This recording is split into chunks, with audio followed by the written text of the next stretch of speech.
Kaikuren ustez, ekoizpen arduratsua da behiak gure larreetako belarrez elikatzea eta horrela gure ingurunea zaintzea. Kaiku kilometro zero, ekoizpen arduratsuko esnea.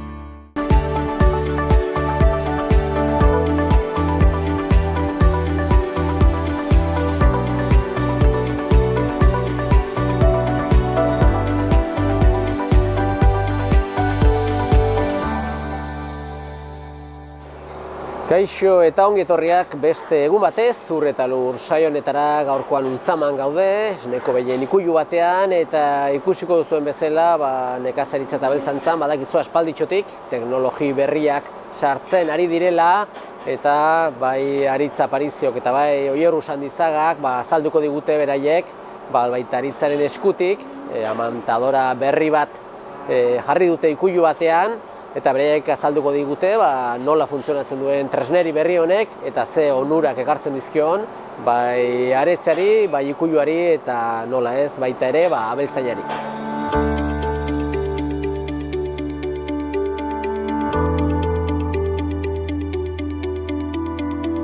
Saioaren hasieran esan dugun bezala, gaurko honetan saio osoa esneko behien ikuilu batean egingo dugu, Ultzaman gaude, eta saioari hasiera emateko gurekin Aritz Aparizio dugu, bera baita Aritzako nekazal ingenieroa dugu. Eta Aritz, balaxe da ez, ikuilu handi batean gaude, ikuilu moderno batean gaude, eta egia esan gaur egunean ikuiluetan izugarri aurreratu dire teknologi berriak, ez? Ez bakarrik ikuilu honetan, baizik eta ikuilu askotan, ez? Bai, argi dago teknologi berria juten direla ikuilutan sartzen, eta gehien bat, beti nik etortzen zait burura gai honetaz hitz egiten dugunean, aspaldi, orain dela ja igual 5 edo 6 urte, errantzidala abeltzain batek, bere aitonak esaten ziola, iritsiko da eguna, ikusiko eso iritsiko dela eguna, behiak etxetatik jaiziko ditugula, eta hori gaur egun robotakin eta egun hori iritsi dela, eta baina ez bakarrik behiak jaiztearena robotaz aparte, daude beste teknologi pila bat ikuilutan ikusten ditugunak, adibidez, egoera ambientalaren kontrola, temperaturak, amoniakoa,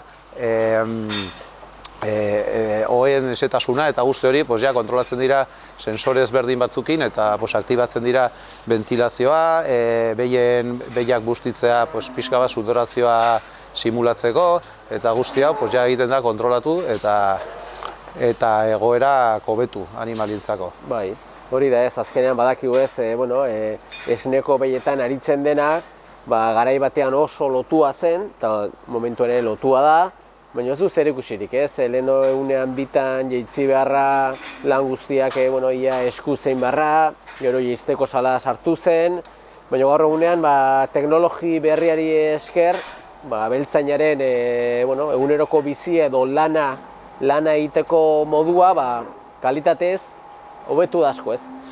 Bai, zu diosuna, abeltzainaren bizi modua eta afizioak eta guzti pixka bat baitare familiaren moldaera eta hori aldatzen dijoa. Eta orduan, teknologi berrikuntza hauekin argi dago, igual daude 3 parametro kontutan izan behar ditugunak. Alde batetik animalien ongizatea, hobetzen da pila, gaur egun dago modan edo, ez modan ez, beti eman zaio garrantzia, hasteko animali direlako, eta behar dute bere errespetua, eta, aldik eta modu egokien bizi egitea. Eta gero bestalde, baitare animali bat ongi dagoenean, sano dagoenean, pozik dagoenean, hobe ekoizten dula, ematen digula produktu bat kalitate handiagokoa eta kantitate handiagoan baitare. Horrekin zuziosunarekin erlazionatua, baitare azkenean abeltzainaren edo langilearen ongizatea, izatea pixka denbora hobe antolatzeko, rutinak prestatu ahal izateko, eta guzti hori egiten duna da eguneko lanak hobe burutzea eta gustuago etortzea ikuilura lana egitera. Bai, eta askotan ere sortzen dire elkarteak, ez? Zatak edo elkarte ezberdinak, beraiek non nagusiak 2 edo 3 dire batzutan, eta aukera izaten dute libratzeko nahiz eta teknologi berriak izan, malgutasun handiago izateko danak batera beti ez egoteko ikuiluan, ez? Hoixe da, esaten genuna familia baitare aldatzen dutela pixka bat moldaera, eta orain baitare oporretara joan behar dira, umeekin egon behar da, orain gainera modan dagoela, orain hori bai dagoa modan COVID-arekin, konfinamenduak, umeak igual geratzen dira etxean, eta moldatu behar da pixka bat guztion artean, eta orduan hori ematen dio malgutasun hori abeltzainari antolatu alizateko etxekoekin, lanekoekin, eta hor baitare teknologiak sartzen dira. Bai. Gaiarekin zentratuaz, teknologi berrien adibide garbi bat badugu hemen, Ikuiu honetan. Eta, denak badakigu, aretzeak gaztetan, esnea behar dutela, amamantatu behar direla, eta horre ere izugarrizko bilak ere izan du da, ez? Bai, noski hori da, egunero egin behar den lan bat, txekorrei esnea eman, bai goizean, bai arratsaldean, inkluso hiru alditan ematen diotena, eguerdian beste bat, ez? Orduan, hor dago hor zegoen utxune bat edo aukera bat teknologi berri hauek sartzeko, eta bai, zeharo sartu dira, orain dela denbora, atxera begira denbora daramate sartutak, baina gero eta gehiago ikusten dira Ikuiluan, eta azkeneko boladan kriston augea izan dute.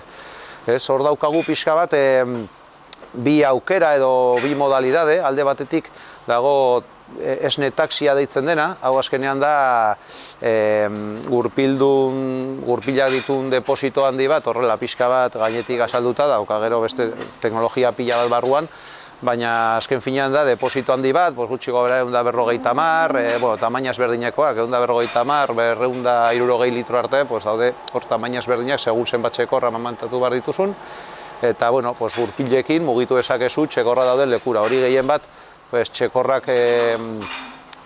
dauzkanak kaseta individualetan edo box individualetan onura ateratzen dio, zen eraman aldezake esnea txekor bakoitzari. Baitare ematen dizuna lana erresten du, baina lana erresteaz aparte egiten duna da esnea homogenitate batean prestatu, temperatura egokia eta konstante batean mantendu, eta horrek egiten die txekorrak elikadura askoz hobe jasatzea, eta gaixotasunak eta guzti hori hobetzea. Hori orduan izango zen modalidade bat, karroarekin guk banatzea eta txekorren ingurutera joan, eta beste modalitate bat, oraindik teknologi berriak gehiago erabiltzen duena, da, txekorra joatea, kasu honetan bezala ez, baina esne hori hartzea, ez? Hemen orduan, sistema nahiko konplexua da, eta azaldeko diguzuzuk, ez?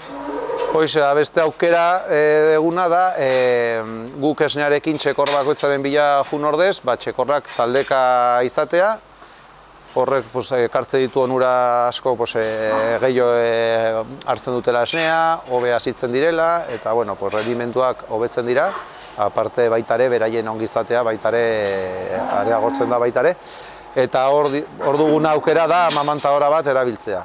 Orduan, amamantadorak egiten duna da esnea prestatu, berriro temperatura konstante batean, konzentrazio konstante batean, eta txekorrak juten da amamantadorara eta ematen dio behar duen esnea, bisita ditzen zaiona edo saio ezberdin batzutan egunean zehar, hori segun ze amamantadora tipo eta hori modu batez edo beste informatizatu daiteke edo prestatu daiteke, eta hori, txekorrak hartzen du hor esnea bere momentuan eta behar duenean. Horretarako beharko da, ontzi bat, depositu bat, hortikan abiatzen da, argune puntuetara esne hori, ez? Bai, nahi badezu, egin dezakona da hitz egin adibidez, amamantadora hemen aurrean daukaguna, hau deitzen da, Calfe Sper markakoa da, Homlauekoa, eta, kasu honetan, amamantadora gehienak izango dira antzekoak, baina kasu honetan espreski, daudo osatuta amamantadora badetaz, hemen egiten dena da nahasi esnea prestatu, eta hemen tuberi batzuekin juten da, kasu honetan, 4 estazioetara. Funtzionatu daiteke estazio bakarrakin, bikin, hirukin, edo kasu honetan 4 estazioekin. Estazio bakoitzak ematen dio esnea txekorrei. Eta gutxi gora bera estazio bakoitzak, 25 txekor arte eman dezake, baina, igual gomendiogarriagoa da, 20 txekor, 15 txekor, hori ja, bakoitzaren manejoaren arabera eta adinaren arabera Eta hirugarren osagaia izango zen, pues, bueno, txekorraren detekzioa, ez? Pues, amamanta ora jakiteko ze txekorrari ematen ari dion esnea, zeren, bueno, gero komentatuko dugu pixkat, baina txekor bakoitzarentzat elikadura kurba bat egin daiteke, ezberdina, eta, bueno, pues, segun ze adina daukan, pues, dosifikazio bat edo beste, eta orduan honekin, pues, identifikatzen du ze txekor dagoen edaten esnea, eta kalkulatzen dio zenbat esne eman behar dion, eta historia, bai.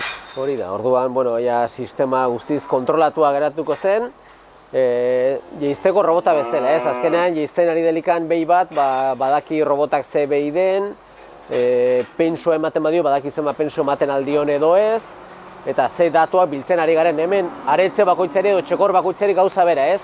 Ematen du behar duen kantitatea, ez? Jak, ezagutzen duelakoz, koiaregatik ze aretze den, ez? Bai, elikadura kurba hauek komentatzen duguna, pues hori da, azkenean ez zaio kontzentrazio berdina, ez da litro kantitate berdina ematen txekor bakoitzari esnea edaten duen 2 edo 3 hilabeteetan zehar, ez? Pues, hasieran hasten da dosifikazio batekin, gero mantentzen da pixka bat dosifikazio bat aste batzutan zehar, eta gero hasten da jaisten pues, pentsua hasteko jaten eta hori. Orduan hoize da, txekorra identifikatuz, pues, egokitzen zaion esne kantitatea eta hori. Gero bestalde, txekorrak adibidez, pues, diarreak harrapatze dituztenak, edo beste gaixotasunaren bat daukanean, prestatu daiteke dosifikatzeko aditiboren bat, adibidez rehidratanteak kakerientzako edo diarrentzako, edo medikamenturen bat, pues, pneumoniak baldin badituzte, eta hori albaitero batekin, hoberena da prestatzea pixka protokolo bat, eta makinak ematen dira automatikoki. Horretarako baitare behar duena da identifikatu ze txekor dagoen gaixo, guk esan diogu lehendabizi ze txekorrari eman behar dion aditiboa, eta emango dio makinak automatikoki. Bai. Orduan honekin denbora unitz aurrezten du ere abeltzainak ez, azkenean ez egite hemen izango balire 100 txekor. 100 txekorreri egunean 2 edo batzuetan 3 amamantatzea, esnea ematea, gehi tarteka botikarekin, aditibokin, denbora asko joaten da eta azkenean inbertsio bada ez.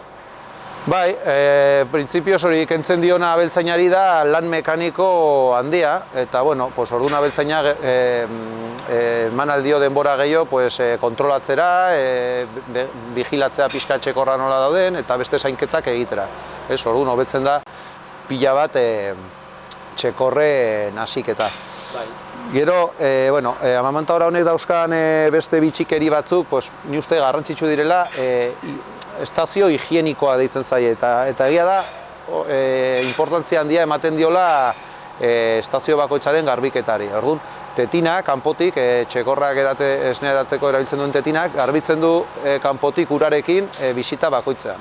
Eta hori oso garrantzitsua da, txekorren artean gaixotasunik ez pasatzeko.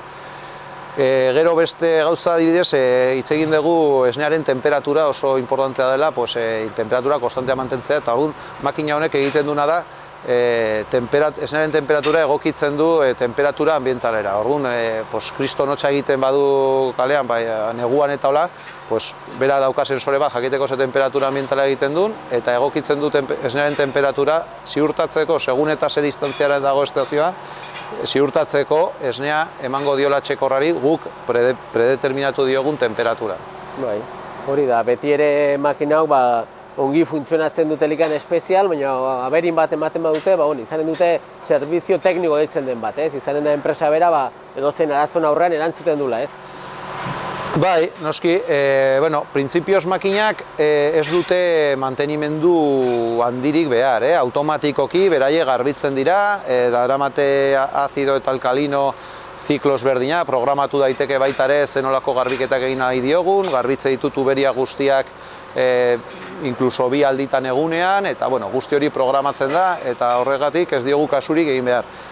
Bai, noizean behin, gehien bat gainera hasieran doitu behar da, pixka bat, elikadura kurba hori ongi programatzeko, txekorrei pixkat erakusteko nola sartu esnea edatera, eta guzti hori bai, sartu behar dela pixka bat denbora gehiago, eta gero makina guztiak bezala behar dute mantenimendu bat, alik eta zorrotzego egiten baldin mantenimendu, gero arazo larri gutxiago izango dituzula, ez? Bueno, guk albaitaritzatik eskaintzen dugu pixka mantenimendu zerbitzua, dauzkagu teknikoak kontrolatzen dituztela, bai montajean lagundu dezaketela pixkat, eta baita ere, gero mantenimendu horiek urtean behin, urtean bitan egin ahal izateko eta hoxe. Bai, orduan albaitaritza bidez azkenean jarria duzu ikuiluan, ez zuek? Bai, hoxe da. Orduan honen direz, neko behietako abeltzainak etxean begira, eta nik nahiko nuke agian abertzen bat ateratzen den, nola den informazio gehiago, zuekin kontaktuan jartzea, ez? Bai, hoxe izango zen, hoberena, gurekin kontaktuan jartzean, eta gure teknikoak saiatuko dira alik eta pixkat ikuiluan ikusita, proiektu bat prestatzen, eta ikusten ze beharrak dituzten eta ze soluzioak eman aldizakegun. Osongi Aritz, aprobetxatuko dugu Oier Usandizaga albaiterua ere, albaikideko albaiterua hemen dugula ikuiluan zenbait lan egiten, jarraituko dugu berarekin pixka bat solasean, pixka bat txekor edo aretza hauen manejoa eta nola behar den, eta beste zenbait kontu. Eskerrik asko eta beste bat arte. Ederki mi esker. Kaikuren ustez, behiak gure larreetako belarrez elikatzea da ekoizpen arduratsua, eta horrela gure ingurua ezagutzen dugun moduan zaintzea. Esnea egunero jasotzea freskotasunari eusteko, eta abeltzain guztiei laguntza bera ematea. Horregatik, kalitate handia eta zaporea du Kaiku esneak. Kaiku kilometro zero, ekoizpen arduratsuko esnea. Oraingo honetan Oier Usandizaga albaiteroarekin gaude, badakizue albaikideko albaiteroa dugula, eta Oier, hementxe gaude Ultzamako ikuilu honetan, eta egia esan, gozada bada ez, ikustea teknologia berria nola sartzen den ikuiluetan, baina teknologia berria bezain garrantzitsua da, azkenean betiko abeltzainen ohitura onak edo manejo egoki bat egitea, ez?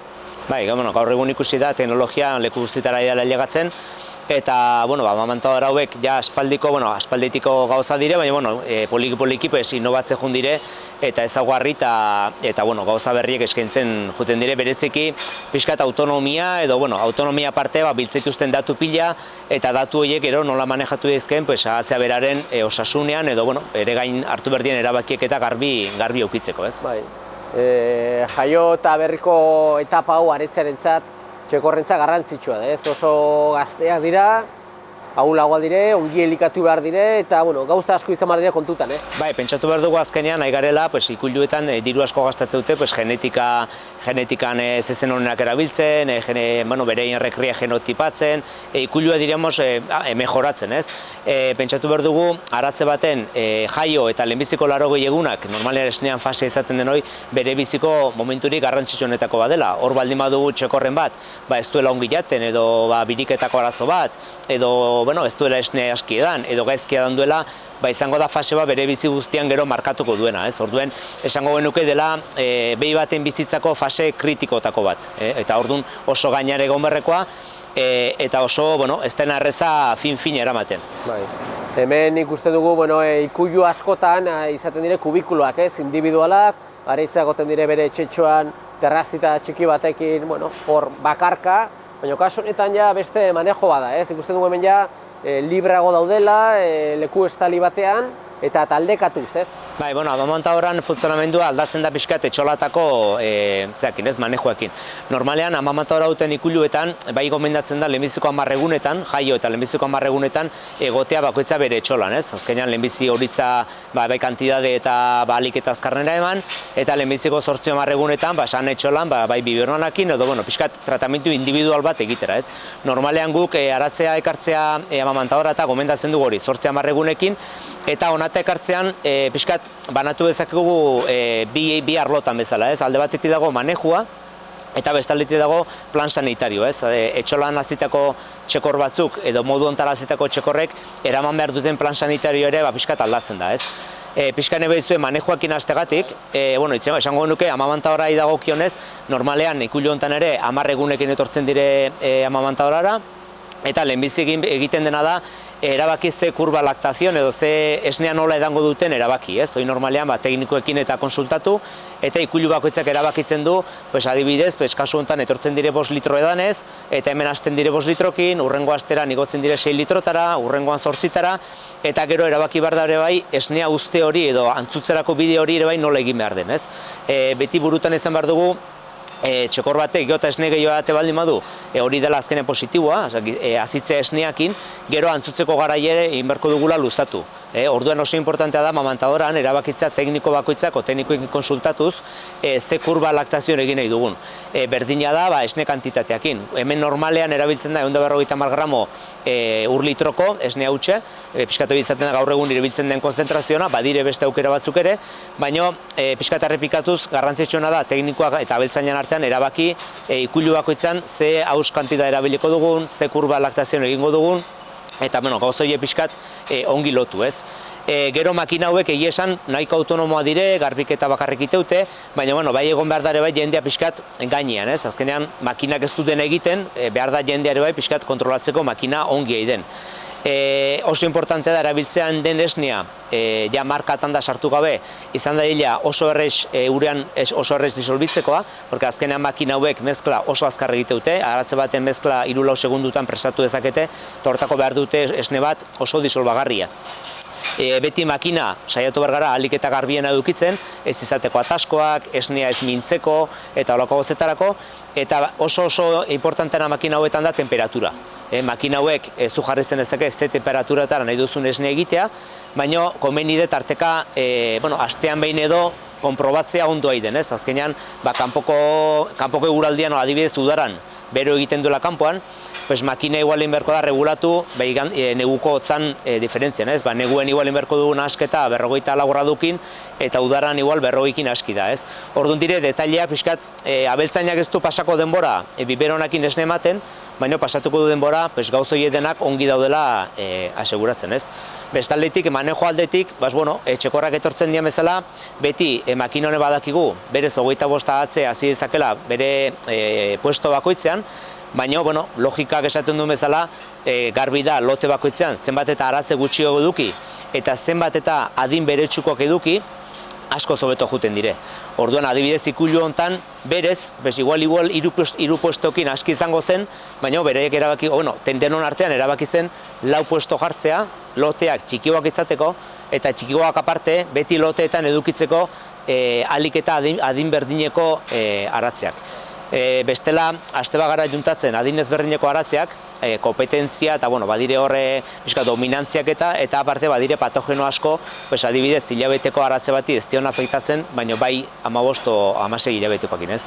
Orduen, makinei dagokionez garbitasuna, erabaki oso ongi zein den kurba, eta puestoak ere beti gomendatzen dugu, bitat sobrante airera bialtzeko, ez? Hortaz aparte, alimentazio aldetikan, lehenbiziko hona etorri eta lehenbiziko honetik jartzen zaie prestarter esaten den hasierako pentsu bat, porque komeni da txekorrak ere poliki-poliki pentsue jaten hastea, eta ur garbi edukitzea. Berez, esan dizut hemen kurbanen arabera, aratze batzuk antzutuko dire 60-80 egunekin, zenbat esne edaten duen arabera, eta ere bai zenbat pentsu jaten duen arabera. Beti izan da ohitura txekorrak antzutzea adinagatik, eta txekorrak berez antzutu berko zien jaten duten pentsu kantidadeagatik. Hori ere jomerko gineake kontrolatzen, eta berez esaten da aratzeak bere pisua doblatzen duelaik, edo izango zen objektiboa, edo kilo bat pentsu jaten duelaik, ja prest dagola antzutzeko. Azkarregi antzutze badugu, posible da aratzeak esnea oso ongi datea, baina pentsura ez lotzea, orduan aurretik irabazi dugun pisu guztie egaltzea. Rekrian gaur egungo objektiboa da, 70-80 egunetan bere jaiotzako pisue doblatzea. Hori izango zen pixkat objektiboa. Eta gero manejo aldetik, etzateko lekue. Etzateko lekua lan aipatu duzu, ikuilu batzutan kubikuloak, etxolak. Normalean, beti ikustu duzu gero irudiekin, ze ongi eta ze lasai dauden aratzeak, jostetan nahi dire, bere hausnarra egiten nahi dire, ez dago estres itxurako deusik, eta guk rekomendatzen dugu gauza bada, goatzea ez edukitzea sobera altue. Izaten da tendentzia, goatzea atera baino, botatzea beti lastoa gainetik, ez? Orduan bai iruditzen zaigu garbi dagola, baina azpiko ongarri horrek beti amoniakoa botatzen du, orduan guk adibidez akonsejatzen duguna da, jartzea data konkretu bat, ez? 15 egunero, ateratzen dugu botatzen dugu lasto berrie, eta hori, ez? Eta hori pixkat goatzean aldetik, eta pixkat manejuen aldetik, Bai, beste eritasun aldetik handa, modu honetara ez da transmititzen dira isago edo ez, edo nola? Klase hontara duguna da, pentsatu behar dugu gaudela urtzaindegi bat. Orduan, hemen jutatzen da, 80 egun dituena, eta 12 egunekin, 10-11ekin etortzen dena, ez? Orduan, pixkat, hemen eramaten den plan sanitarioa, pentsatu behar dugu pixkat orokorrean, ez? Kutsatzeak egoten dire, azkenean adinez berdinetakoak eta ikustu zuet dena elkarren artean, ukitzen dire, ikusten dire, hori bai aratzantzako positiboa da, baina eritasunen kasuen, bai horre pixka komplikatzen duela historia, ez? Fase honetan egoten diren eritasun garrantzitsuenak, alde batetik respiratorioko arazoak, pneumoniako izango zirenak, bestaletik diarrea o digestiboko arazoak, eta bestaletik izango zen bai, normalmente enterotoxemia esate zaiona. Enterotoxemian arazoekin hasiz, garrantzitsuen izango zen, alde batetik rekomendatzen dugu enterotoxemen aurka txertatzea. Hori dago bi aukera, ikuilu batzuk iteute behia antzua den garaian orduan txertatu, edo bestela ez baute behi egiten, aratzea jaio eta handik 10 bat egunera txertatzen da, txertatu eta handiko 20 egun bakuna, eta pixkat babestu geldituko zen. Diarrei dagokionez, lehenbizi diarrea arazoa baldin badago, inberko zen diagnostikatu ongi ze diarrea klase den, kutsakorra den, ondik heldu den, eta horren arabera hartu erabakiak, ez? Behi antzuetan berriz erean lan gehiago egin, horitzan nola ematen zaien errepasatu, edo botikak erabili, hor ikusi beharko litzake, pixkat, ikuilu bakoitzan kasuan ze egin, eta gero kasu hauetan oso garrantzitsuena da respiratorioko arazoak, pneumonia arazoiek. Kasu horietan gu gomendatzen duguna ikuilu hauetan, 10 egunekin honea etortzen dielaik, jaio eta badia txertoak, jaio eta egun bat edo bidekin txertatu daitezkenak, txerto intranasal edo esaten zaio, sudurrean bertan jartzen zaie, eta horrek nolabait egiten du hauen artean gero pneumonia ez ibiltzea arata eta onata, ez? Orduan kasuan, ikuilu honen kasuan, aratzeak bakunatzitugu 2-3 egunekin, eta ja ona etortzen den aratze guztiek ja daude txertatuek. Orduan egiten duguna da pixkat, beraien arteko kontagioa moztu, ez? Orduen, baitu gauza oso positiboak, aratzeak elkar ikusten dire, libre daude, jostetan, bienestar animal aldetik oso ongi dago, baina zaindu behar dare bai, eritasunen kontu eta beti bili gara pixkat horren gainean pixkat vigilante bintzat, ez? Bai, eta ez egite amantadora berri hau, ikuilu desberdinetan ja jarria duzu edo hau da pixka bat lehenbiziko... Modelo hau dago beste 2 ikuilutan jarrita, horren aurreko modeloa, bazen ja zabaldua zen beste ikuilutan, eta hau izango zen aktualizazio edo modelo berriago, ez? Eta badire beste 2 ikuilutan jarriek, eta momentuan, hori abeltzainak esan borko du, baina momentuan ikusten dugu nahiko ongi funtzionatzen duela, makina guztia bezala ez ditu 1000 eurrak egiten. Honek ez du esan nahi, normalean jendea galdetze baldin baizu, eta hoen denbora gutxiago pasatuko dut aratzeekin lanean eta nik uste dut ez duzula denbora gutxiago pasatuko. Pasatuko iztu lana berdintxu. Gauza da ingoituzu beste gauza batzuk. Zure lana izango da gehiago, kontrolatu zein aratzek hartu duen ozein ez, nola dauden, garbitasune, gauza horiek. Emango izu, nola ez duzun esnea ematen egon beharrik, utziko datzu beste lanak txukunago egiten o denbora gehiago beste lanak egiteko. Orain, pasako dituzun orduek, seguraski izango dire antzekoak. Euskal Herri mailan ikuilu kozkorra badire, ikuilu modernoak badire, baina Europara begiratu ezkero betire aurreratuago izanen dire, ez egit, suposatzen dut Frantzia, Holanda alde hortan, gauza hauek aspaldi jarria direla behar bada. Hori da pixka beti saltza gaituzten irudia, ez? Ematen du beti Europako iparraldea beti joaztelagu baino 2 pauso lehenago, ez? Izan lehiket baita ez, gure iparralde aldea pasatzen eta badire ikuiluek oso puntan dabiltzenak eta ez hainbestere, ez? Ez da, nik uste alde hortatik Euskal Herri mailan Europa mailako teknologian antzeko gabiltzala. Izango ditugu lur saiobeak, txarragoak, eloaneko leku hobeako txarragoak, baina teknologiari dagokionez eta bar nahiko puntan gabiltza. Beste gauz bada, beste herrialdetan izan ditzaketen laguntzak, adibidez olako inbertsio bat egiteko garaian, ez? Hor bai izango laitekela diferentzie. Baldin mazaude subentzio edo laguntza gehiagokin eta bar, erraxago da olatako gauzetara balotzea, ez? Baldin mazabiltza zure produktua prezio on batean saldu ezinik, laguntza gutxikin eta beste arazo batzuekin, beti teknologia eguneratu eramatea ere kostatzen da gehiago, ez? Orduan nik uste dut, ez dela hainbeste diferentzia hangoak azkarrago dihoaztilo hemengoak, da pixkat koiuntura egoera, inguruko egoerak pixkat bulkatzen du arata. Nik uste dut, Europakin konparatu eta Nafarroan kasuan ikuiluak ez dutela gauza askotan inbidi egizan beharrik beste ikuiluen onduan, ez? Adibidez, purinan gestionean eta beste leku gauza batzutan, igual bai egon daitezkela aurreratuago, baina berriz ere zuzenki lotua bai gobernuan partetik eta dagon politika, ingurumeneko politika eta gozoiei lotuta, ez? Piskat, nahi iruditzen zaiten diferentzia da, han, igual, ingurumeneko politika igual egite dutela piskat orokorragoa. Englobatzen duena gauza gehiago, ez? Hemen piskat juten gara, igual bakoitza bere aldetik, eta orduan ez da erresa hori dena piskat elkarrekin bideratzea, ez? Nire irudipena da, naiz ni.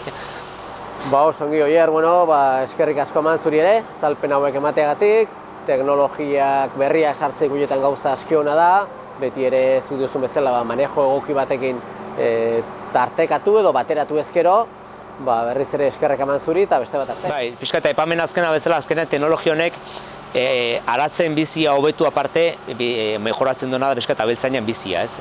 Eta lan egin beharko du igual, orduak egin beharko ditu, sartu beharko ditu ere bai, baina, beste lan modu badat, ez? Orduan, gauza hobe dena dihoazti, hori hobetzera, ez? Oso ongi, eskerrik asko esan bezala, beste bat arte. Zuei, horra arte. Besterik gabe, agur esateko ordua iritsi zaigu eta eskerrak emanez zuen aretagatik agurtzen gara datorren saio arte. Ongi segi! Kaikuren ustez, ekoizpen arduratsua da gure abeltzain guztiei, handiei naiz txikiei, laguntza bera ematea. Kaiku kilometro zero, ekoizpen arduratsuko esnea.